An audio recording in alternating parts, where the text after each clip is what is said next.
having a good day, or if you're already in the evening, it has been a good you. We're going to start with our meetup edition for April. So first of all, welcome everyone. Thank you for putting the time to join these community sessions.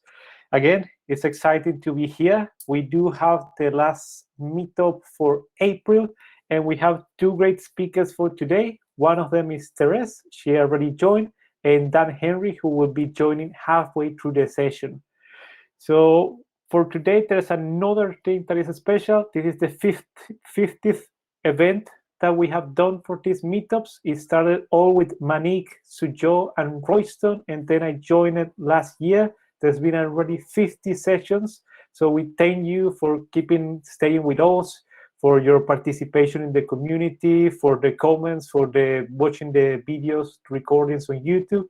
And again, every time that you have feedback, fill the survey and we will take care of it. Nice. With that, we have made the introduction. So let's move on. There will be our traditional 3 or 5 minutes of introductions, announcements, and product updates.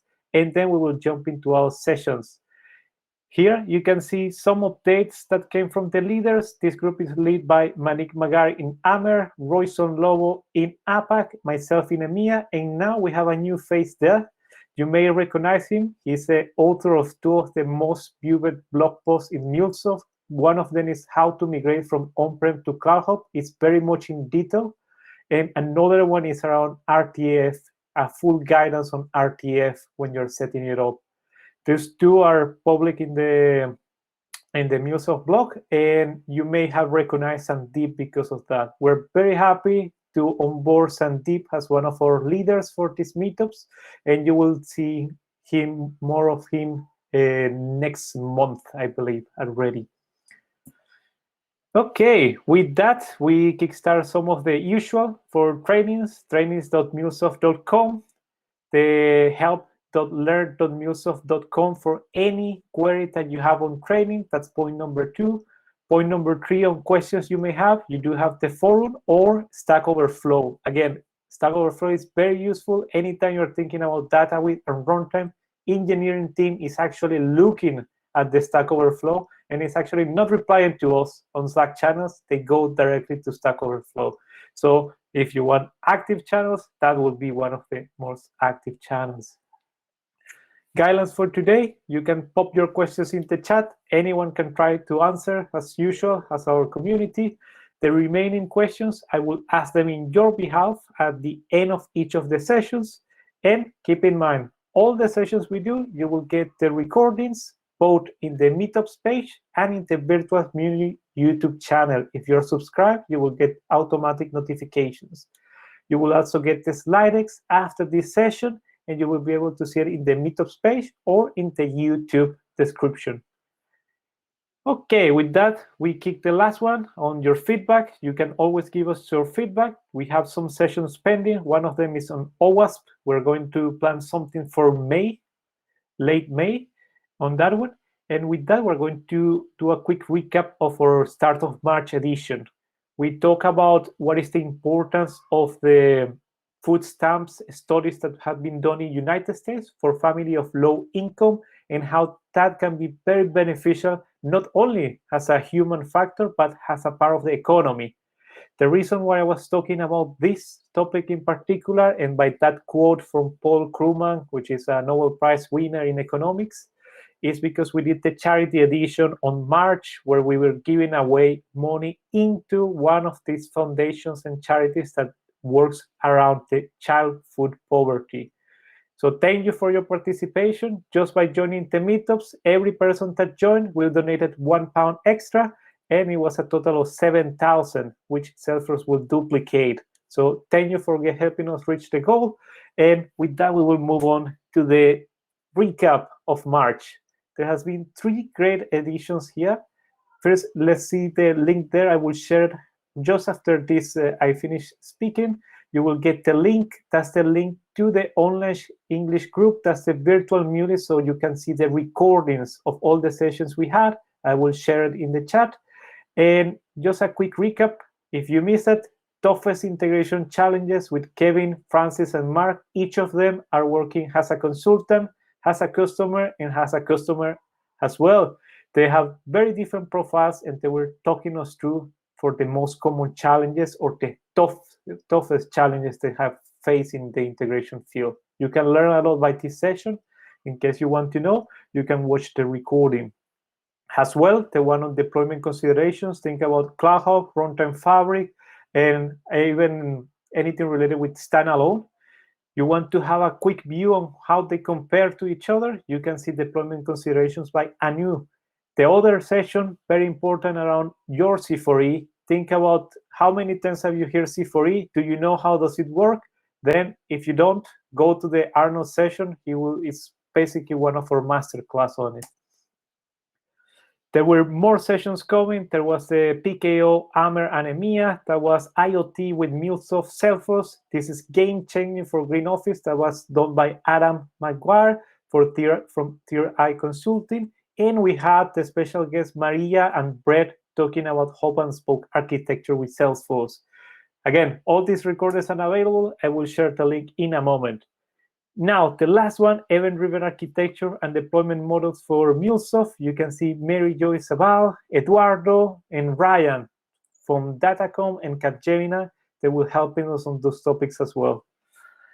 With that said, let's move on to the announcements and updates. This time it's going to be more driven into content than into the product updates. Just so you're aware, next week, we're getting a session directly with MuleSoft engineering based in Argentina. They are Eduardo and Pablo, engineers that are working directly with MUnit. You will have a space to ask questions, and they will take us through a deep dive on the testing, how to test Mule applications, and how to do it with best practices on MUnit. You can book it already. It's published. It's 5th May, next week, Wednesday. Don't miss it. There is some other updates. This is about a video series that we're planning for you that is Friends of Max. We try to make videos that are between 5 to 12 minutes, and you learn some technical topic in very short time. In this one, you can see configure API groups in API Community Manager. Think about API groups. If you don't know how that relates to API Community Manager, this is a great first step for you. I will share the video as well, the links to the video. Actually, I will share with you the list of all the Friends of Max recordings so that you can see through them and see if there's any of those that you're interested in. There's 2 more from Friends of Max, the building custom connectors with Mule SDK. This was done by Shashank. It's a 15 minutes deep dive into how to create the custom connector, so you can sit down, relax, and learn how to do it. There is another one from API policies and best practices. How many times you have to explain to your manager, to business people, to operation people, how the API policies work, when you wrap one around Exchange, when you wrap, about in your experience API, or in your process, or in your system. This is a short 12-minute session, and you will learn how to differentiate when to use which policy in which layer. And lastly, here I end the advertisement. This is extending OpenID Connect capabilities to support your full lifecycle client management in the Anypoint platform. Mike is one of our specialists that is related to security, to authentication, to authorization. And in 10 minutes, you will learn everything you need to know to start with the connection between thinking around about OpenID and how to integrate to the Anypoint platform. Okay, team, with that said, let's go into the next one. This is the last announcement I have for today. MuleSoft Connect 19 May for APAC. We have 18 May for Americas and 19 May as well for EMEA. If you haven't registered, this is your opportunity to register. I will post the link as well so you have it. And with that, we're very excited to do the Connect. And with that, we're going to move finally to what you're looking out for today, our speakers. So first, we have Tereze. You may know her already. She's part of our community and one of the leaders for a very important meetup She has diverse experience with more than 3 years specifically in consulting. And if you're interested in talking about astronautical engineering, she's a go-to person. She will be taking us through the sustainable engineering practices, which is a very new hot topic in the market. We also have Dan for today. In his previous life, he worked at Gartner, and I will stop there. He's one of our go-to persons with anything related with building communities. Think about developer experience or external consumption, and anything related to Anypoint API Community Manager. Today, he will talking through the building API communities for developers. And with that, I will shut up, stand back, I will say in the chat, and I will leave the stage to you, Tereze. Thank you again for making this time to help the community, and we really appreciate you being here. Thank you, Angel, for that fantastic introduction. So to begin with, let me share my screen. So hopefully that's come up. Yes, it comes up. So first of all, big thank you for taking the time out today and joining the meetup. It's my absolute pleasure to take you through my personal point of view on sustainable engineering practices with MuleSoft. Over the past year or so, I've become increasingly more interested in exploring the intersection of technology and sustainability, and really start thinking about what the future for MuleSoft could look like in this space. This is just the beginning of my journey, but personally, I feel like I've learned a lot as well, so I hope you will too. And my goal today is to give you some actionable steps that you can start applying today to make your Mule apps greener, and also encourage you to reframe or rethink how you look at the wider integration landscape through a green lens as well. But before we dive straight in, I think it'd be rude if I don't introduce myself properly. So I sit in the customer success team here at MuleSoft. And in terms of my background, just for a bit of context, I'm originally from Latvia, hence why the slightly funny spelling of my name. But I've been in the UK now for for a long time. In the past few years, I've worked in a number of different MuleSoft roles. So I started my career at Deloitte in cloud engineering. I've also worked in a boutique consultancy called Third Eye Consulting. And you might also know that I am the co-founder of a diversity and inclusion initiative called Codename Maxine, which is the team still there at Deloitte doing some fantastic work. And even though I've been very active in the wider MuleSoft ecosystem quite a few years now, I'm still relatively new to MuleSoft as a company, but I would like to think that I've been a Muley for far longer. So in terms of what we have on in this session today, so first we'll level set. I'll take you through what sustainable engineering is and why it's important. And the next two sections is really looking at the software development lifecycle of your Mule application APIs. So in the earlier stages, things that you can start thinking about or doing to make them greener, more efficient, performant, and so forth. And then once you built them, what kind of things should you be thinking about when it comes to deployment and operation as well? In a way, that's essentially the theory aspect, if you will. But then I'm like, okay, so we have these steps that I talked about. What's the actual impact? Can we show that? Can we quantify it? And encourage you to try the same as well. And then we finish with key takeaways and hopefully time for questions as well. So let's launch straight in. What is sustainable engineering? So in short, it's all about designing and operating your systems that use energy and resources sustainably. And as a discipline, it's actually been around for quite a few years already. And the solutions typically look at how to balance three key areas. So is it good for the environment? Is it good for the people involved or for the communities? And also, is it cost effective? Can we afford to do this as well? But in recent years, you might have noticed this yourself, there has been definite upward trends of different tech teams starting to look at how to make their technology safe and greener as well. So for example, sometimes it's called green software engineering, sometimes sustainable engineering, and so forth. For example, companies like Microsoft have teams that look at how to make the cloud green, and they have roles just to give you an example, green cloud advocacy lead. So there's a definite upwards trend, and this area is growing. And I think personally in MuleSoft, there's a real chance to shape and think about what this could look like for us in the future as well. So why is it important? I'm sure you probably work for companies already or have customers or clients who are talking about sustainability. It's definitely a hot topic among C-suite, and there's increasingly more pressure on companies to be more transparent and become more environmentally conscious as well. As an example, there was a recent report published by KPMG, and 80% of the big companies worldwide now report on sustainability to some extent. So that's a huge, that's majority. So reframing sustainability as one of the key priorities in tech is not only a step in the right direction towards reducing our overall environmental impact, but also fosters a whole spectrum of other positive incomes as well.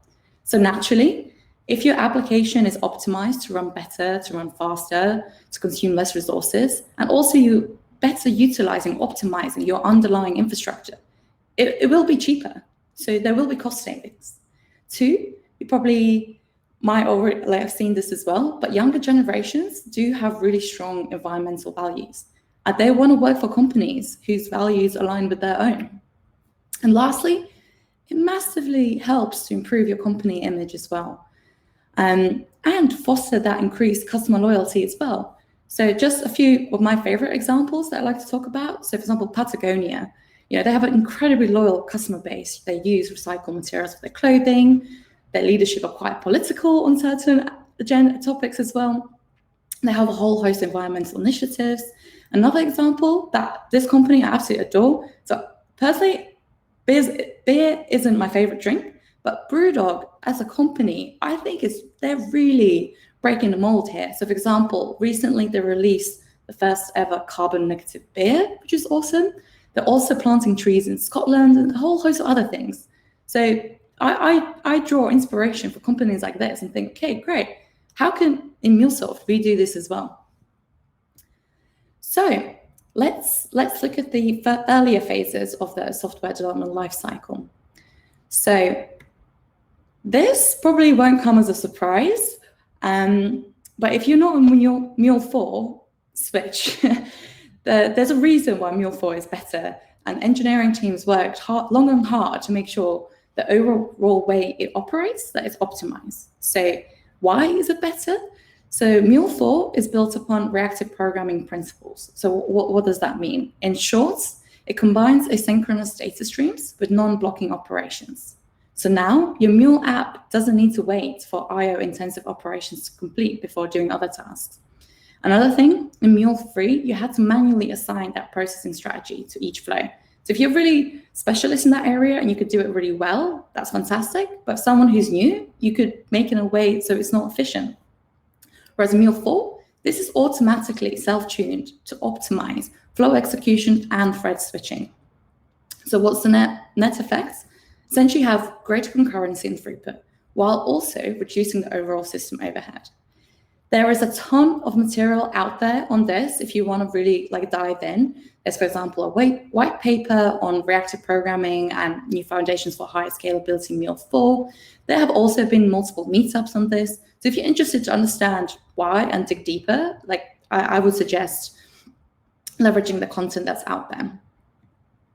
Another thing, and which hopefully all of you are already doing to some extent, but I think this presentation would be complete without also talking about the basics.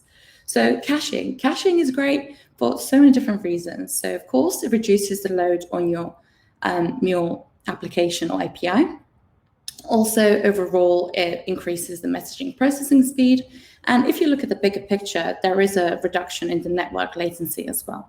In terms of your options with MuleSoft, so when you're in Studio, you can drag in the cache scope, or when you're looking at the kind of policies, we have the HTTP caching policy as well. This is particularly powerful when your application receives repeated requests for that same information or needs to process large repeatable streams. And again, if you're interested in finding out more how to implement this or how to get started, MuleSoft Docs is a great place. Another thing, which actually for me personally wasn't something I realized while undertaking this journey. So avoid having long sequences of set variable, set payload, because actually each time you have that, it generates a new event for that component. So the advice here is use a transform component or operation to have all of those variables, transformations in one place.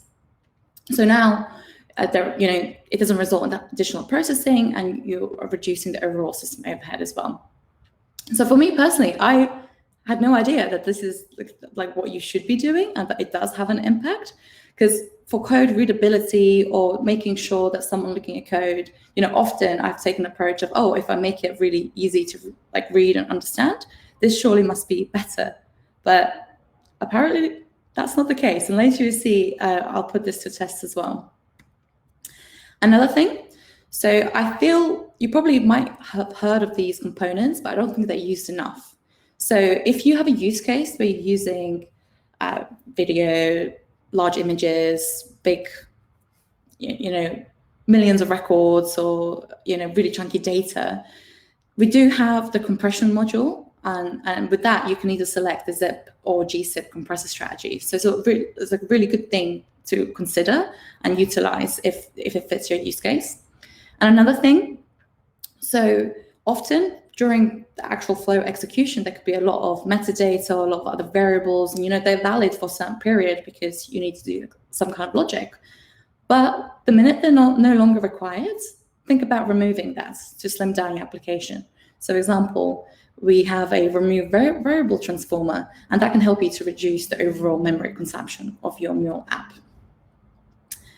And this also should come as no surprise. So there are so many connectors and APIs that allow you to request just what you need.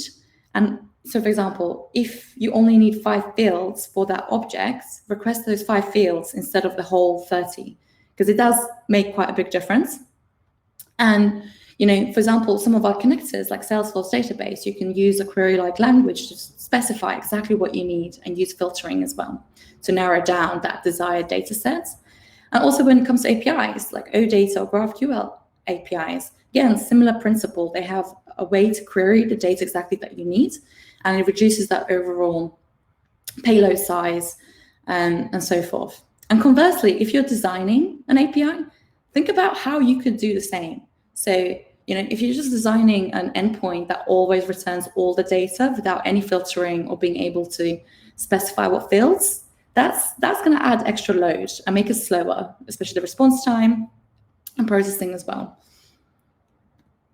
Looking at next, so data weave tips and tricks. There's a whole world out here, and this could be a whole presentation in its own right. But from a sustainability perspective, there's just a few things I want to call out here. So one, it shouldn't come as a surprise that excessive logging isn't great practice. We know that already. So here, any kind of complex data weave transformation expressions, you shouldn't, don't log it unless it's absolutely necessary. Also, if the payload sizes are really large, one way that you can actually, improve client parsing is at the data weave transform at the header, you can put a property called indent false. So it's another good tip and trick. And lastly, people who come from really strong development backgrounds know this as well, but there's different patterns where if you're iterating over collections, or you have nested for eaches or choices, it's not the best way to transform that data. So for example, here you can see the guidance is first, transform the entire collection and then iterate over it, as opposed to doing it within that for each scope. And the last bit on the earlier phases is, and something that I've started playing around as well, is get insight, understand what's happening each time you're actually adding a bit of complicated functionality, or you're playing around how best, or the impact of different strategies for that logic. Get data. How much CPU is your application consuming? How is the memory behaving? All of these sort of things. And there's a whole host of different tools you can use out there. So here I have a picture of visual VM, but you don't have to get a product or anything like that. Even things like sysstat, so that's literally, you can use it via command line, and you can get all kinds of nice performance type monitoring metrics with that. But this, essentially what I'm trying to say is just understanding how the logic that you add, how it makes your Mule application behave or change, it's really powerful, and it can gently nudge you in the right direction or to make it a better design.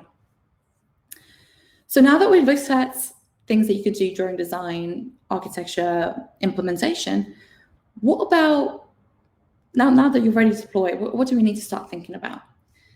So this for me was really interesting to delve deeper into. So in general, cloud solutions like platform as a service or integration platform as a service do tend to be the greener option purely because of the virtualization of servers and also markedly improved energy efficiency just through the sheer scale of infrastructure. As you know, Cloud Hub is leveraging AWS data centers. So I knew they were more efficient, but they're 3.6 times more efficient than the average enterprise data center. And I want to see what else is out there, because of course, reading it from the provider itself, it's like, oh, I'm not sure. I want to see the whole holistic view of cloud technology. So I looked at a few papers as well, just to see some of the work that's been done or research. And it's amazing to see that a lot of big enterprise data centers, when you actually analyze the overall server utilization, it's as low as 15 to 20%. And the rest of that unused capacity actually ends up as wasted energy, which again, I didn't fully appreciate, but there you are. So on Cloud Hub, of course, like once you've deployed your application and you've taken advantage of all of this improved efficiency and so forth, that's only half of the picture. The other half is, okay, you also have a responsibility to make sure you have properly allocated the computational resources as well, that your app is behaving. So again, there's different ways that you can get that insight. So you have Runtime Manager for more simple or like high level things like CPU, memory usage, now messages, but anything more in depth, your best friend will be endpoint monitoring. So even things like thread count, committed virtual memory, Java virtual machine CPU, all of these kind of things, you can get insight and actually decide if it's properly allocated or not and so forth. So with this data shining a light onto your application performance and virtual server utilization, you can now better fine-tune vCore size and also the number of workers to optimize that resource allocation. I do have a question here, well, I guess more of a rhetorical question, but for example, you have a non-mission critical API, and at max, it's only consuming 0.5% of the vCore CPU. At this point, what should you do? I'm basically putting it to you to think, oh, is this a good strategy? Is this being wasteful? Can we better utilize that underlying vCore? But don't worry, if Cloud Hub is not the preferred deployment option, when opting for customer-hosted deployments, you're in luck, because there's a lot of things, and actually it still gives you all the tools to be more green. So first of all, with hybrid, you can actually deploy more than one Mule application on a single Mule runtime instance, which right at the moment you can't do on Cloud Hub. So with this, if you have a really big server, you can essentially deploy as many Mule applications that server allows to better utilize your underlying infrastructure. In a similar way, with Cloud Hub, you can still get all the monitoring, you can set alerts, because the servers themselves are registered with the Runtime Manager agent. And if you did want to get more enriched data, you can also install the monitoring agent as well. So you can still get all that data and insight as well to help you with fine-tuning. And with Runtime Fabric, and this is like a really cool stat that I absolutely love. So just to level set, for those that don't know, it's all about containers, right? So now with Runtime Fabric, you're able to deploy multiple containers on one server, while also enjoying that application server separation as well at the operating level. But this is like my favorite fact about this. So, and I'll repeat it twice just so it sinks in. But containers with higher utilization use less energy than a virtual machine with lower utilization, given that same workload. So a container that's being better, more utilized, versus a virtual machine that's not utilized as well, given the same load, given the same application, it uses less energy. And that's big, that's powerful. So containers is a really good strategy or really good thing to think about to reduce your overall energy consumption. So now that we talked about that, we have all these kind of things you can think about and adopt. What I wanted to do next was like, okay, great, but does it have a big impact? How much of a difference can I actually see if I do this? So kind of took it from a scientific point. So I was like, okay, I'm going to have a few little test cases and see if I can actually quantify the results of some of these things and put practice to test, essentially. So what I have here is 2 different Mule applications. They have just a single Mule flow. The input data is exactly the same. There's nothing different there. But the way to transform the data or the, for example, the first one, I'm using loggers a lot, using multiple set variables.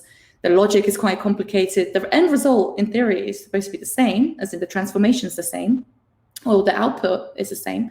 But one way is really convoluted, and the other way is much more streamlined. And I was like, okay, this is one single flow in an app. How much of a difference is this actually going to make? And it was very interesting to see. So I use Visual VM because it's great for just seeing how Java-based applications work. And this is on a test I did locally. So I deployed both applications separately, and you can then look at the container.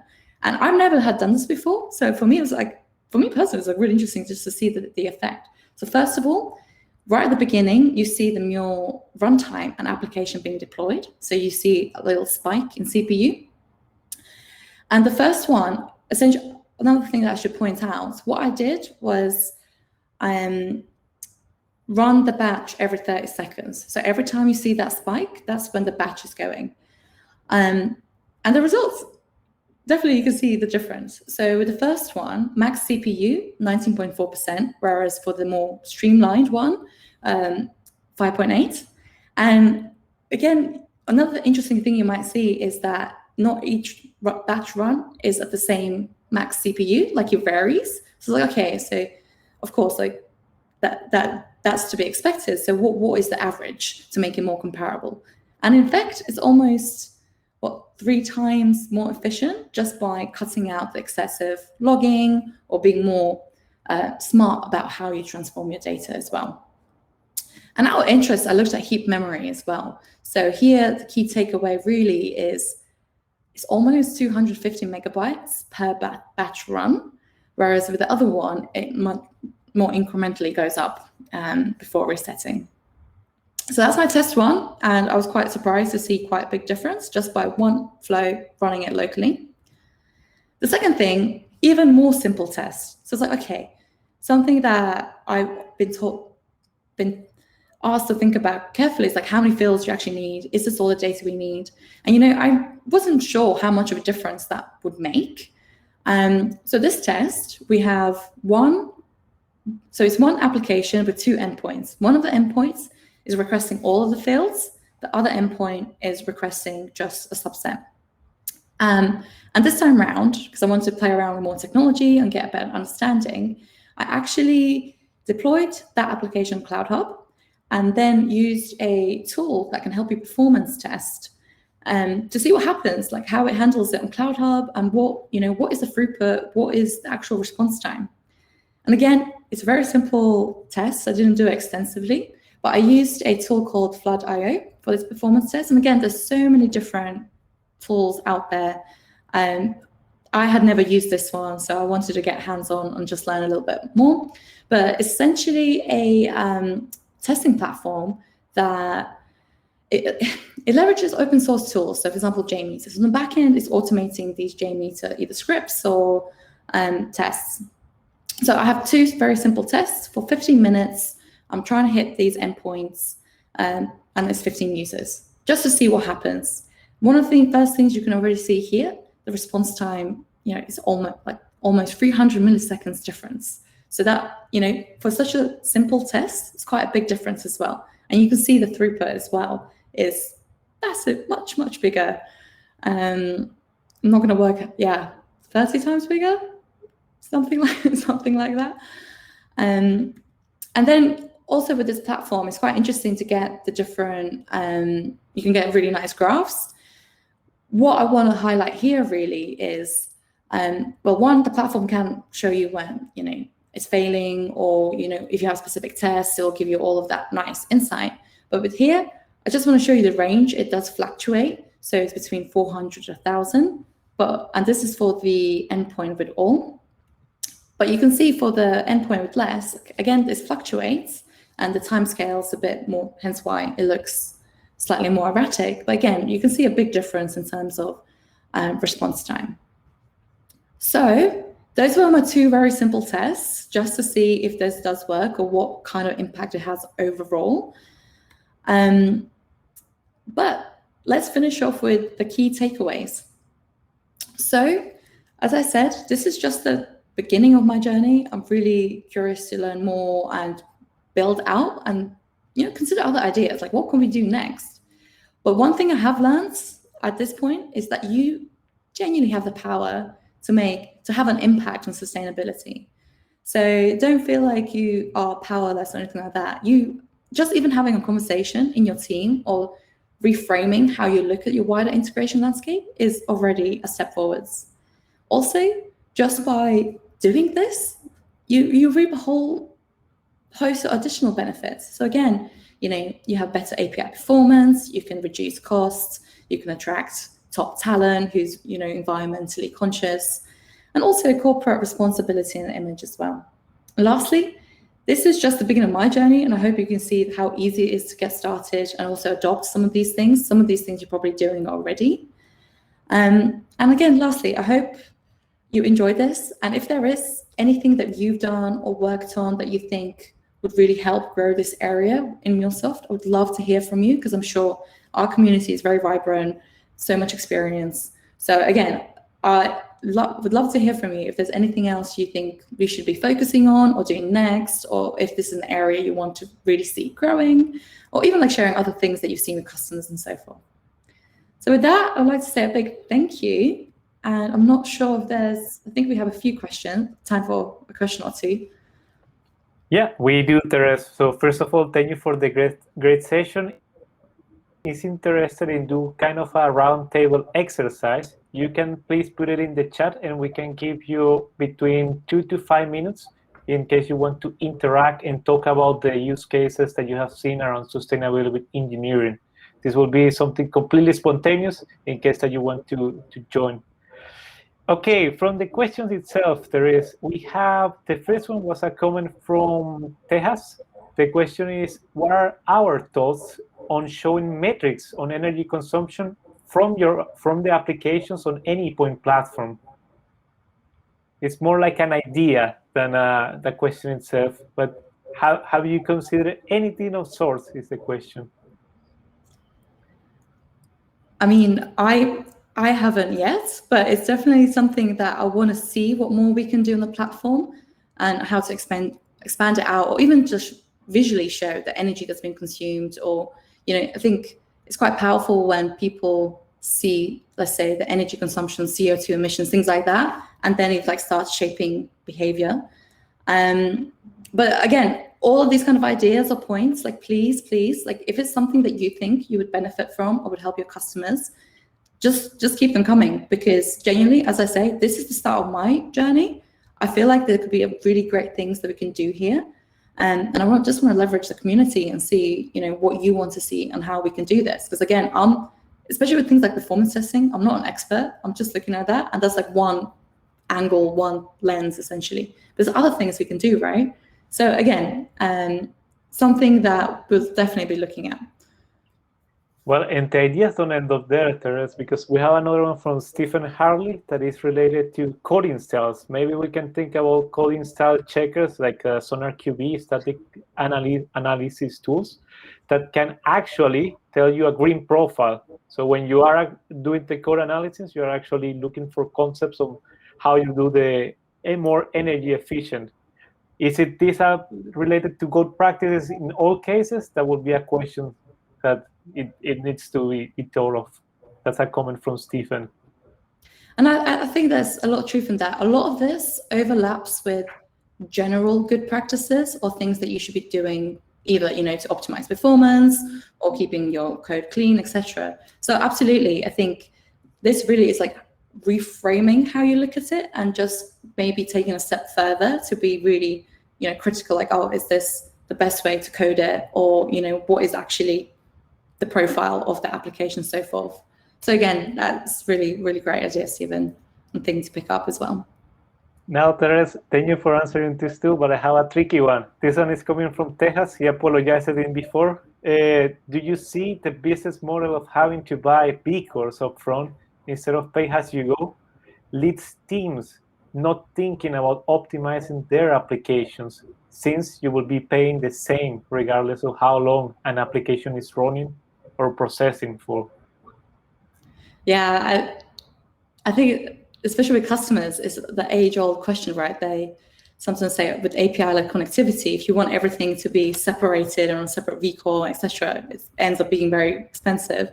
But this as well, I would say part of it, I think, is education understanding. So if someone has that insight and they're thinking about it actively, then I think it will change behavior. Then they will like, okay, so it might not cost any different, but if they understand the bigger impact of being wasteful, or, let's say if you're not optimizing those vehicles and someone says, actually in a year, this is how many tons of CO2 is just wasted because of this. Like that education or not having the full picture, I think, that's what's going to close that gap and actually nudge people to think about it. Nice. Thank you for that, Tereze. There is two more suggestions. One coming from Eric that was searching on indexed data in the database is another way to code sustainability. That's a very good one. And there was yet another from Stephen that sounds like doing PGO complexity analysis could also reveal improvements which will benefit the environment. Never considered that angle before, but makes sense. So we already have 4 suggestions here that we can actually expand on. There is another comment related. I don't know, Tereze, if you could go back the slides. There was one slide around 3.6 times efficiency in Cloud Hub. Mm-hmm. And the question is if this is related to server resource utilization. What is that meaning of the 3.6 times? It's server utilization. Yeah, the overall operation of the data center. I think it's this one. Yeah, that one. I probably have notes somewhere on it as well.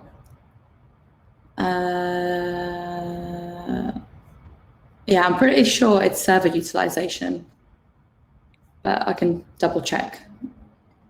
Okay, thank you for that, Tereze. We're going to move to the next one. In the test one slide, I think it's right, the next one to this. Is there a trade-off between CPU usage versus code readability?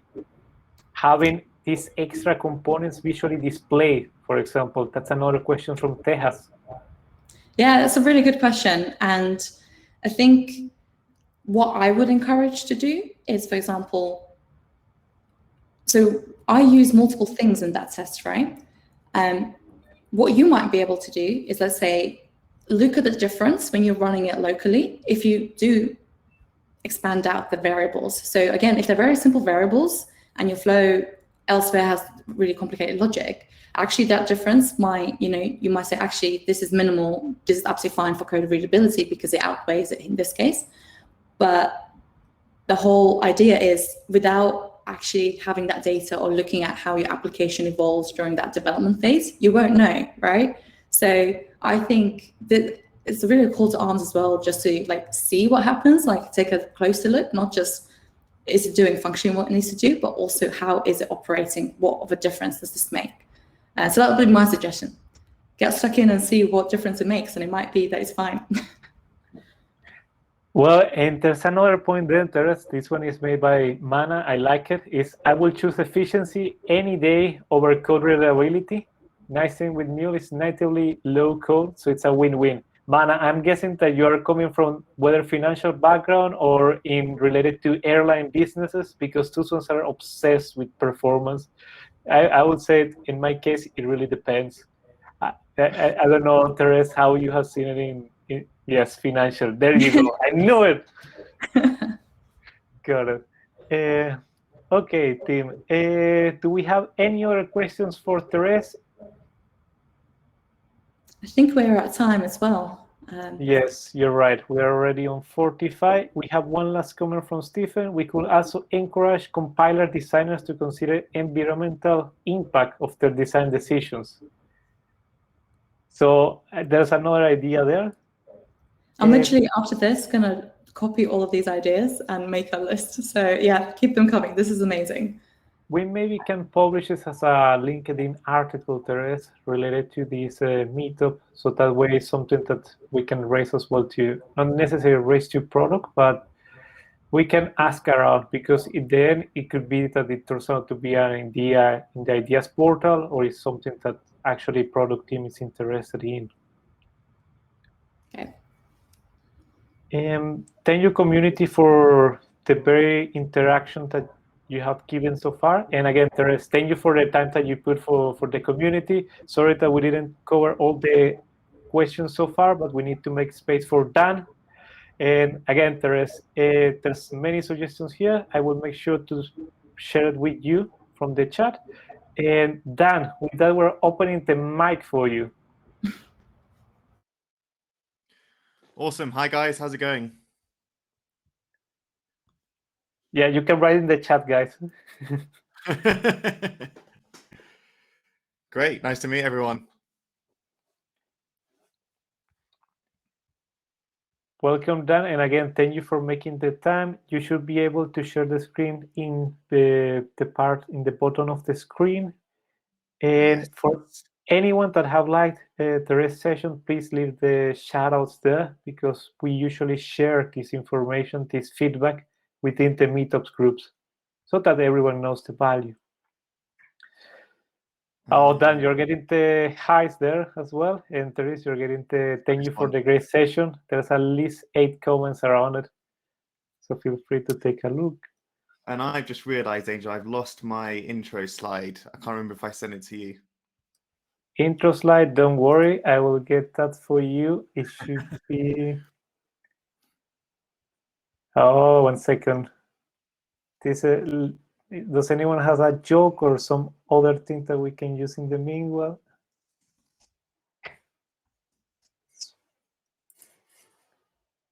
Okay, this should be it. So what I'm going to do then, I'm going to present for a moment so that you can do the introduction, and then we can move back to your screen. Super. Lovely. Super, thanks, Angel. Yeah, so hi, everyone. I'm Dan Henry. I'm a customer success technical architect in Angel and Tereze's team. A bit of background on me. I'm from the UK, as you can probably tell. Originally from the West Country, moved over to London now. And I've got a number of variety of roles that I've been in, ranging from product design, web design, marketing, account management, strategic consulting, and where I am today, you know, with network, cloud, and integration architecture. So I've been here for 2 years now and loving every moment of it. Awesome. So I will start sharing my screen and we can crack on with the session.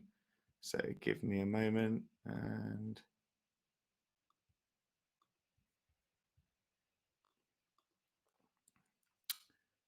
So let's get this over here.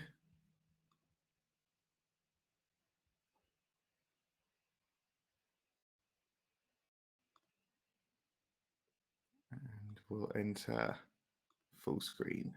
You need to update your browser, Dan. I saw the notification there. Yeah, about that.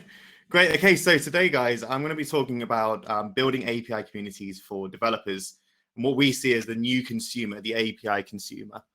So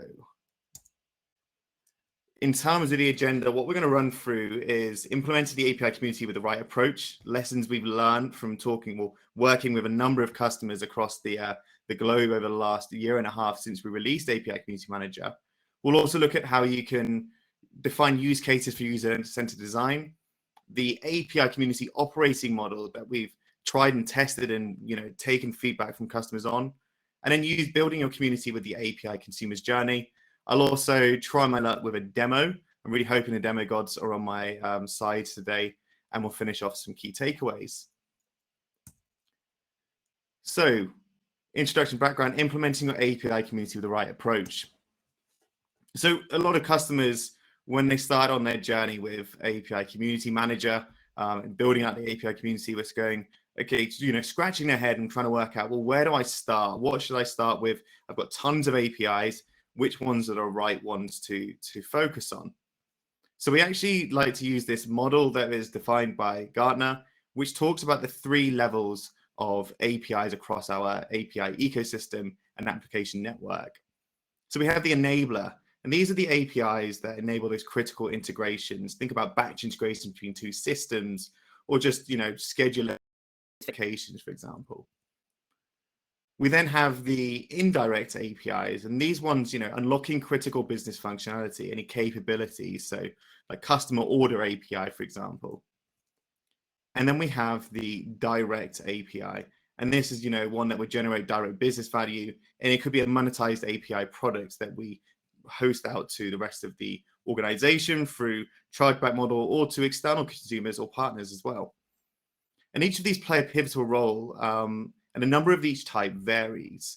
What this diagram is really showing us is what business value contribution these APIs feed into. And as you get up through this diagram, you start to see there's obviously a more direct link to business value contribution in these direct and indirect APIs. So we actually recommend starting here with the APIs you expose in your API community. If you think about what we're trying to achieve here is actually driving that value. So it makes sense to start here, but that doesn't necessarily mean you should ever, ignore those enabler APIs. It's really good to have those, exist as well, so you can get a full exposure of the landscape. But it's more likely that these enabler APIs would be exposed in your internal communities, not external communities. So the other point as well is we know there's things that do work and things that don't work based on the experiences that we had with our customers. So we know what does work is taking that user-centric approach to design, thinking about the API consumers first. Ultimately, this is an outside-in perspective that we're building here. It's also about involving the right people from the start. Some of our most successful customers with API communities made sure that they had marketing teams, developers, as well as your UX teams involved from the beginning. And they had a clear vision. And of course, defining your non-functional requirements is really crucial as well. What doesn't work is rushing to just get it set up.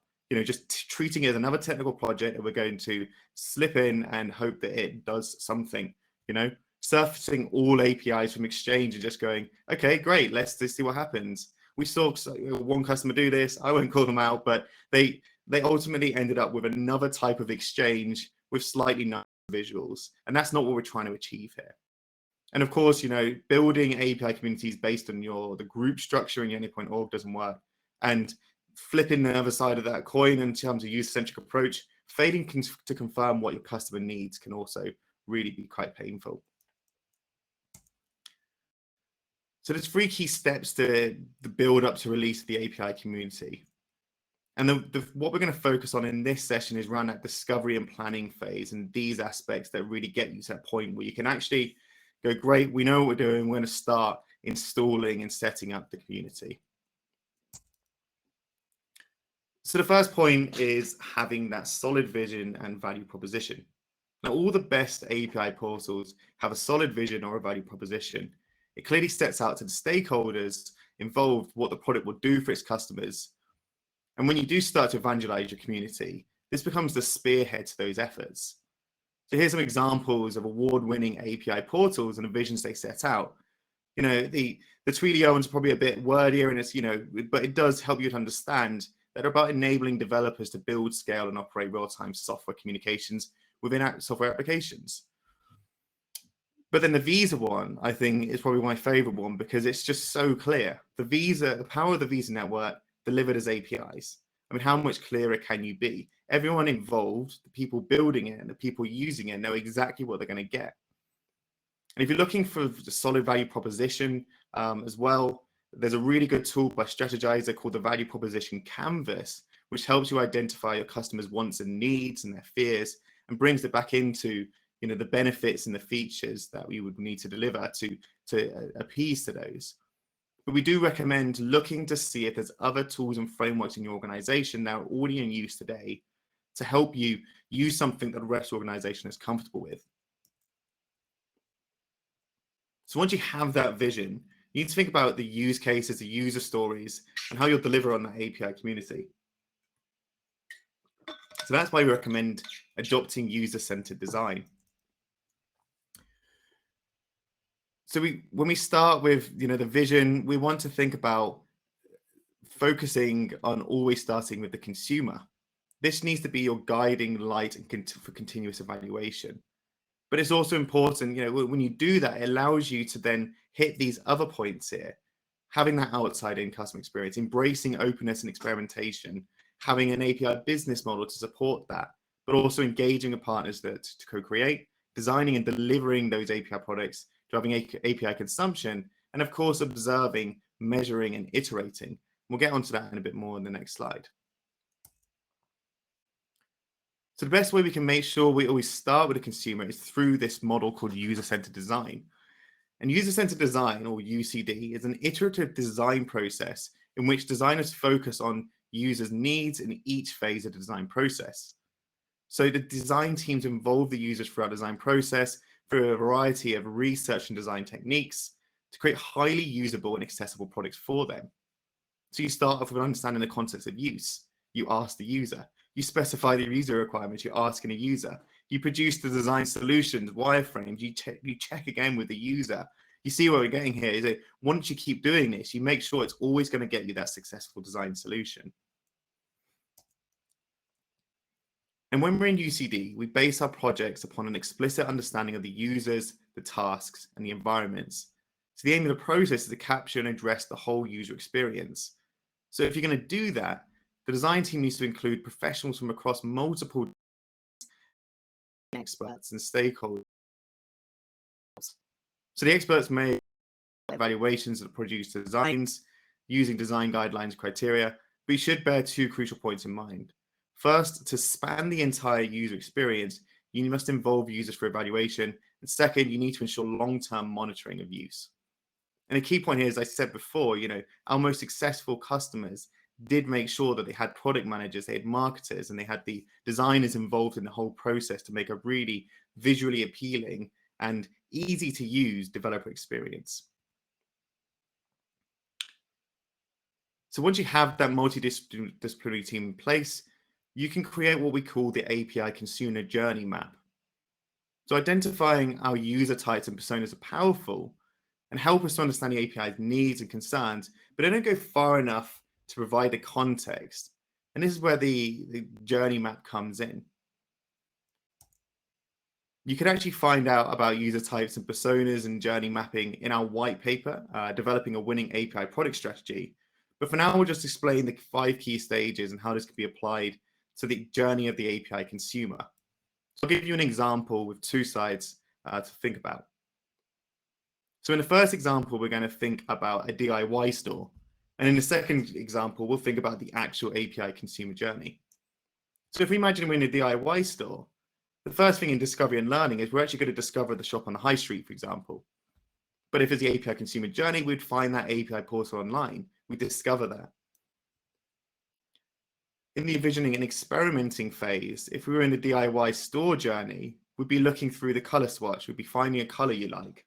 You'd then be thinking about, well, which room are you going to paint with this color? You might ask the store rep for tips on painting with this paint. Does this work on wood surfaces? What type of gloss finish do I need for these certain hallways?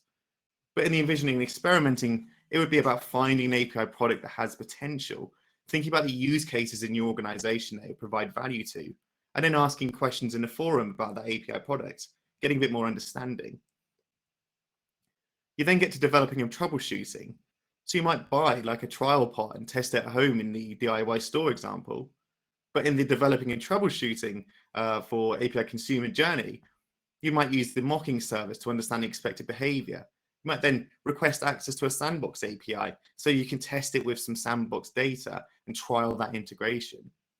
But once you're happy that you're like, yep, this is the one we're going to use, you get to that deploy and monitor phase. And in the DIY store situation, you're going to make a purchase of that paint for your living room. You're then going to wait for it to dry and check the finish and see if it's really, meeting the standards you want. With the API consumer, again, it's about making a purchase and requesting access to that production API. Now, of course, in the internal community, you might not make a purchase, but you're definitely going to request access to that production API. You're then going to build your client application, connect it to the API, and you can then monitor the performance. And then finally, in Learn and Evolve, you would provide feedback that you want, maybe the same coloring for woodwork, for example. But in the API consumer example, it's about providing feedback that it would be nice if that API did these 4 other things as well. Now, if you want to dive deeper into the great API developer experience, you can even think about using the UX honeycomb. And this tool explains the various facets of user experience design, and this is a widely accepted de facto standard for UX design in the industry. So the purpose is to find that sweet spot between the various areas of good user experience. Each honeycomb on the outside uniquely feeds into that valuable experience as found at the core of this tool. So let's think about that API community operating model as well. Because when we found customers were developing their API communities, there was kind of that point where we're like, okay, who needs to be looking after this? Who's supposed to be supporting it? Kind of a community start with the consumer, so should the operating model. And you'll be very familiar with the Exchange, which provides those auto-generated documentation, the searchable catalog, and the reuse internal best practices aspect as well. And you'll notice we've got the API developer and the C3 architect and technical writer, all instrumental roles in your organization.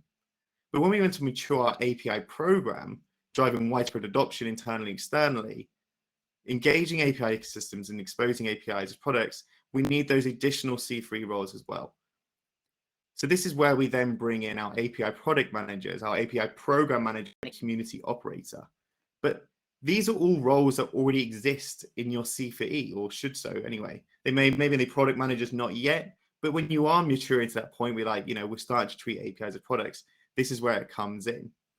You notice that extended C4E aspect, which is the community builder, and I'll touch upon that a bit more in the following slides. So let's look at the API program manager. Now, the API program manager is the person who oversees the overall vision for the community and evangelizes your community. But to ensure ultimate success and growth for the community, they need to make sure that the key organizational capabilities, such as marketing, communications, sales, and customer care, are all considered. But that doesn't mean that the API program manager themselves is doing it all themselves, basically. It's about making sure that they have those connections to those other parts of the organization. And if you're wondering who's going to be the API program manager in your existing C3, this might be your current C3 lead. It's about taking that step up to start reaching out to these different parts of the organization. So for example, maybe in internal communities, having a digital center of truth for internal assets and APIs, or for the external communities, driving the API product adoption to create new connected experiences. And you'll tend to see that perhaps these type of roles would appear more on this side, of the role of the situation, whereas these type of roles appear over in external communities. So let's have a look actually how the API program manager and these other roles fit into the operating model.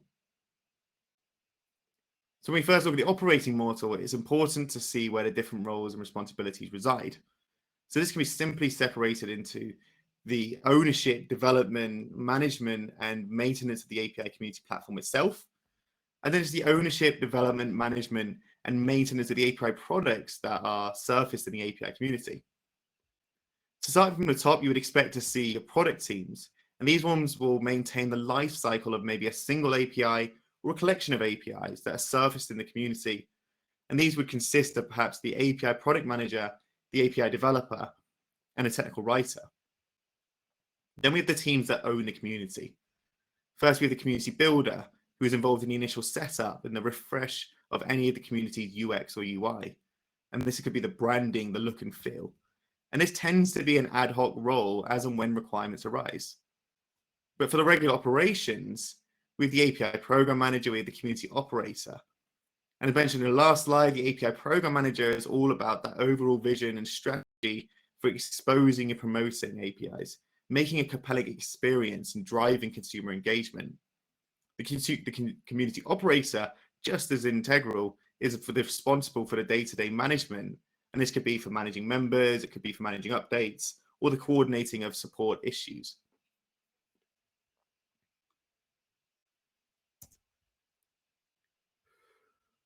Now, within the operating model, there are some key jobs to be done, and we've listed them here. So each of these play a crucial role in creating and improving assets, as well as building and growing your API ecosystems. And these responsibilities are shared across the different community and API teams, as before the API program manager manages that overall vision. Now, what we have found is that not all of these are needed on day one. They're not all day one activities. You might just start off by just exposing some APIs, but later on, you might decide you want to start running events. You might want to have tutorials on there or case studies, or even, branch out to actually having full support, which is delivered by a support team that can be spoken to through a live chat, and having SLAs as well. And finally, if we consider the different roles involved, you'll also notice there's different information responsibilities. So as we surface specs and technical docs from Exchange in our API community, new context-specific information can be built around APIs. So this could be the business context around specific APIs. For example, why should consumers be interested in using this API? It might be consumer-specific information to structure the API consumer's user experience in the community, or then just general information that's relevant to all or a subset of API consumers. So by now, we've discussed some do's and don'ts when embarking on your API community journey, the importance of setting a vision and starting with the consumer, and an appropriate operating model to support your community. But now, if we think about actually building a community, that can be quite daunting because there's many out-of-the-box features of API Community Manager, but there's also some customizations can be done as well. So it's clear to highlight that API Community Manager is built on the Salesforce Lightning Platform infrastructure. And this, whilst it has its own wealth of features that can be used to create stunning and usable, valuable developer experience, there may be scenarios, for example, where you have organization-specific requirements, additional organization steps to approve API access requests, or bespoke design requirements, where you might want to do some custom code as well. And these types of customization can be achieved through the Salesforce Lightning Platform, result in additional resources with specialist skill sets. For example, web developers that understand CSS and other aspects around that. Or it could be, Salesforce developers who understand Apex code and how you can create some of these more advanced flows for additional custom bespoke solutions. So how do we determine when customization is needed and when out-of-box functionality will suit the needs just fine? Well, that's where we go back to that consumer journey map. So you remember earlier in the session, we spoke about the importance of starting with the consumer when API community. So on that basis, when you've mapped out your consumer's journey, you'll then have a use cases or functional requirements.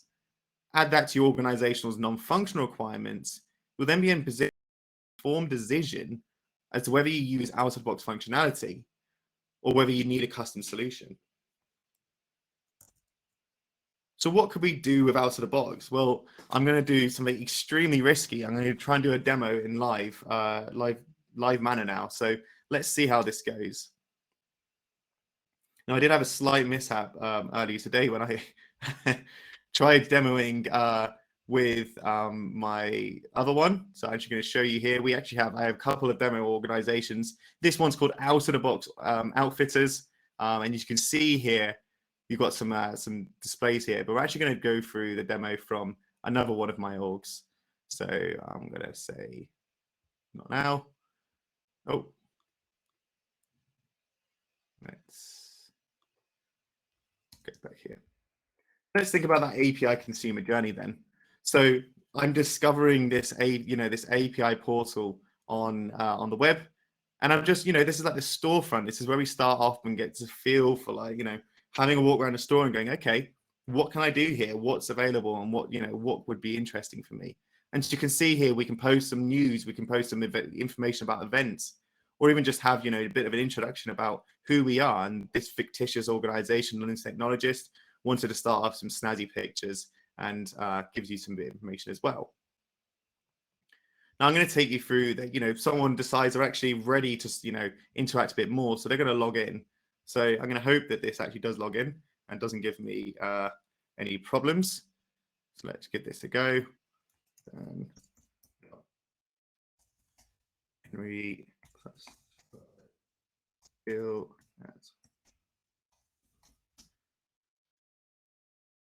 Fingers crossed. Happy days. So we're step one. So great. So we've got onto the community. We're interested to see what can we actually do and what products might make sense to us. So we might head over to the product information API, for example.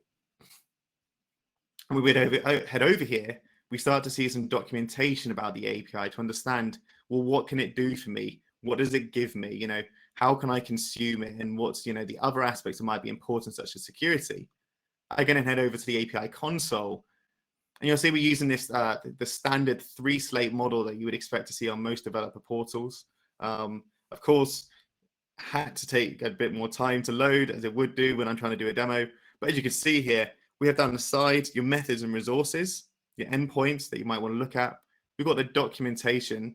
As we click on here, we start to see documentation about this specific endpoint, get an understanding for what would happen when we use this endpoint, get some code examples, and then we'll see what its response is. And of course, we can even try here to see what would happen if we were to use this API endpoint. You can see here, I'm already at that stage of seeing what it would feel like for me. But I'm actually like, okay, cool. This looks like something I want to start using. So the next step would be to request access to this API. And so I'm going to say, well, I want this instance, which I've not named very well at all because this is my backup demo org, but I may call this the sandbox instance because I want to just start playing around with it. And I've chosen that freemium tier, which is going to give me 300 requests. And I may choose, if I was already a user, I could use my existing application, which may be Cherished Distribution Partner, or create a new application as well, which could be, Meetup Client App. Go through, click request. I'm not going to click request right now because I don't need to. But then what would happen, of course, is then, once we've approved that request, we can head over to my applications and we can see this one here, which is the Croston Partner Commerce. And we can actually get the client ID in secret to start interacting with that API. Now, of course, once I start using it, I can get some more information and I can monitor the interaction with that API, as I said. The other bits I missed out from this consumer journey, is that perhaps I want to go into here and I want to perhaps, well, could actually be, first of all, asking a question. So bear with me if I just clicked 3 things at the same time. I might want to understand compatibility or just general questions about, how can, partners use these APIs? Is there a specific route to get through to that? And maybe add some more details as well. But of course, if this had ever loaded, would be adding some feedback by that API as well.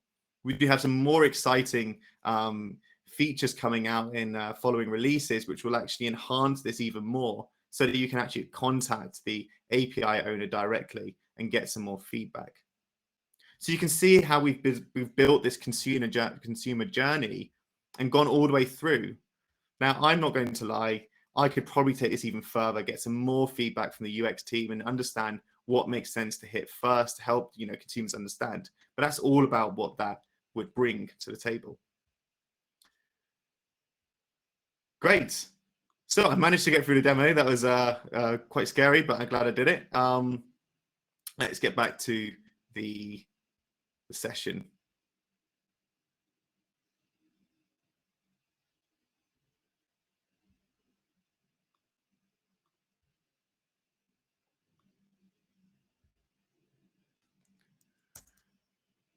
So as I highlighted, there's a number of crucial steps, and it's all, there's so much more you need to start doing before you start trying to set up your API community. It's about thinking about your community vision, defining those use cases, agreeing on the audiences that are going to be involved. That's part of that use case aspect. Agreeing on that operating model. What we've set out is a best practice operating model. You may have, less people involved and perhaps less people taking on multiple figureheads. You may have more people. You might need to scale out that model as well. It's designed to scale out. Making sure you develop those wireframes so you can get feedback from your users as well. And then you're setting up your ACM and operating and administrating it as well. Now, if you want to become an expert, we do have some trail mixes as well, which will give you a bit more understanding about how you can get using API Community Manager. And of course, you can go through our training as well, which Angel will have some more details on after this. So key takeaways, think about what type of APIs you want to expose your community, have a solid vision, start with the API consumer, make sure you define a robust operating model to support the community, use that API consumer journey to structure development of your API community. And if you want to take it a step further, go ahead and do the community cloud trail mixes as well. So thank you very much for your time, guys. Lovely, Dan. Thank you very much for the session, and I'm very happy to see there was a flawless demo as usual. You were just making some, some suspense there, but it didn't happen. It all worked, right? Managed it. Yeah. We don't have the questions right away. If you appreciate the session that Dan has done, the work that he has done for you, please leave the comments on the chat. We're going to give you 20 seconds for that. And in the meanwhile, I will talk about the next topic that we have. It's a 5 minutes competition. It's a trivia. The winners will get 3 ACM courses. So this that you have seen to the demo, this that you have seen today on API Community Manager, you will be able to actually train on it. We don't have sustainable trainings yet. That was a suggestion that we got from Texas, but we still need to look at that, right? For now, we will give away 3 prizes after this trivia.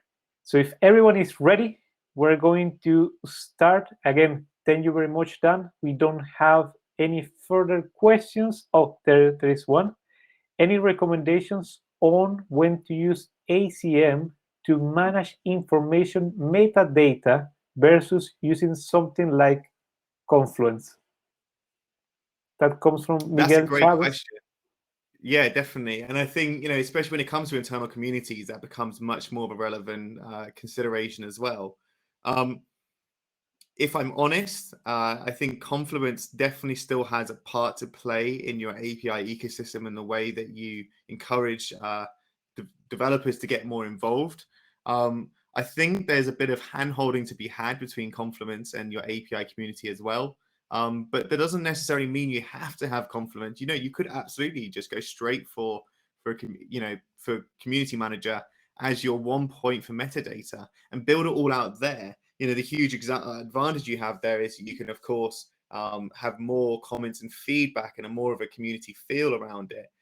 But if Confluence is your organizational choice of metadata, there may be some, I suppose, requirement to keep it that way because people are used to that flow. If we think about that consumer journey, even think about just the user experience for your internal members as well and what makes sense to them.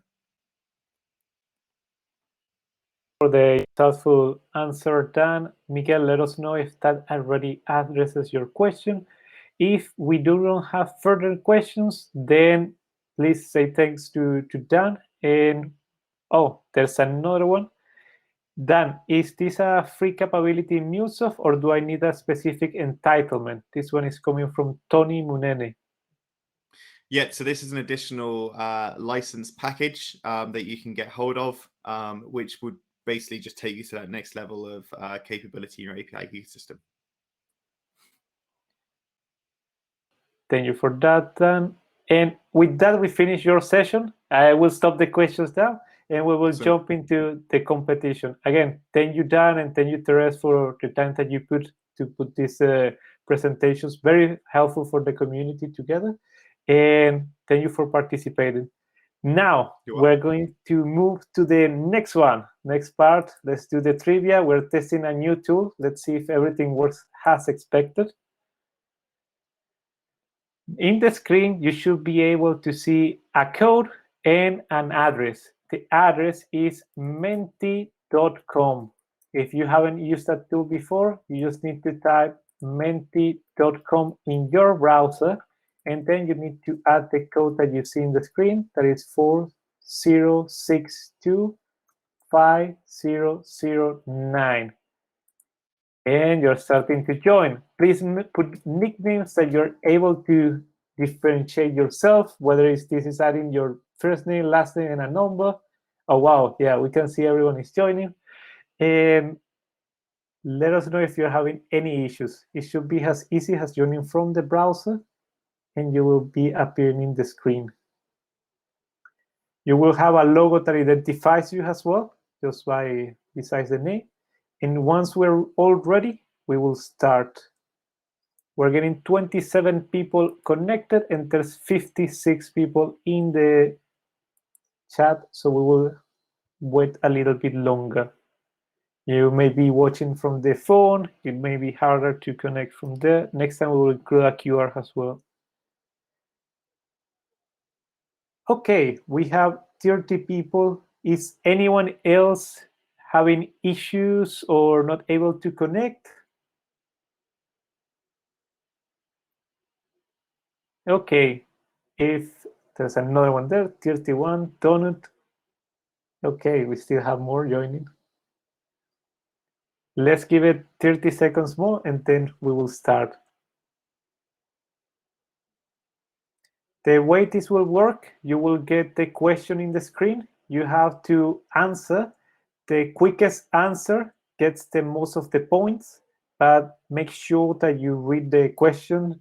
It's not going to be as easy as just selecting randomly. And there's one that is tricky, actually. Okay, we had more people joining. Is anyone else not able to join?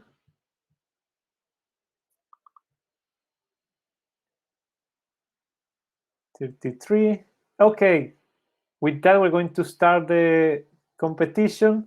Everyone, please be ready. We're going to go for the first question. In your screen, you will be able to see what the question is, and you have to select the correct answer in your screen. Oops, we have a last minute joiner there. And with that, we're going to kick off. Good luck to all. And let's see this. This will be the first question. What are the 3 types of APIs?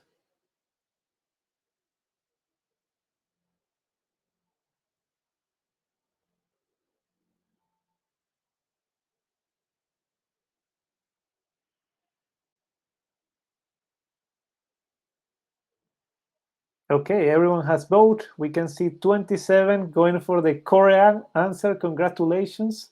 We're going to move now to the leaderboards to see who is leading as of now.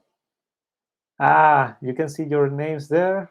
You're proudly representing yourself with these lovely icons. We're going to move to the next question. Question number 2. Prepare. 3, 2, 1. Remember that is by time. What design approach ensures we always start with the consumer?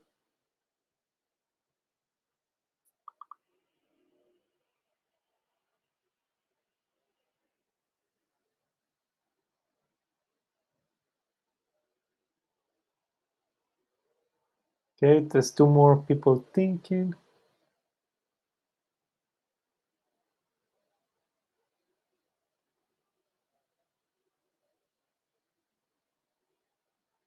Everyone has voted. We can see correct answers on user-centered design. Excellent. Third question, make yourself ready, take a breath in, and we go. Which community role drives the community vision with support from the wider organization?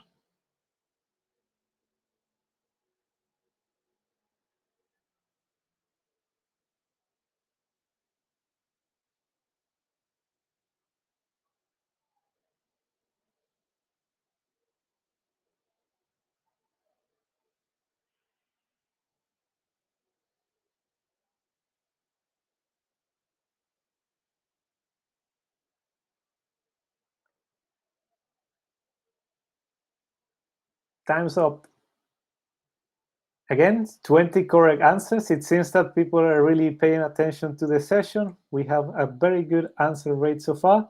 And with that, we're going to take a look at the leaderboards. Before the last question, this is how it's looking like. We can see some movements there. Kishore is leading, Chetit is in second place, and RSP is in the tier 1. And draw with Sridharan. Good luck. This is the last question.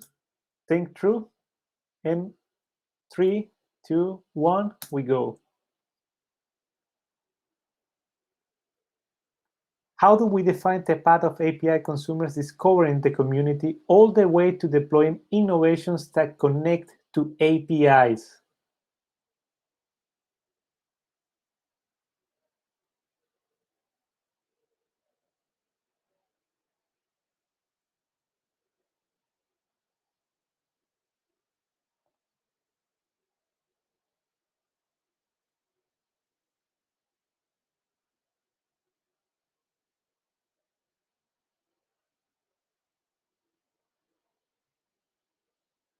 Okay, everyone has voted. And again, majority correct answers. With that, we're going to move to the leaderboard to see who are the winners for today. Let's see how the board was moving.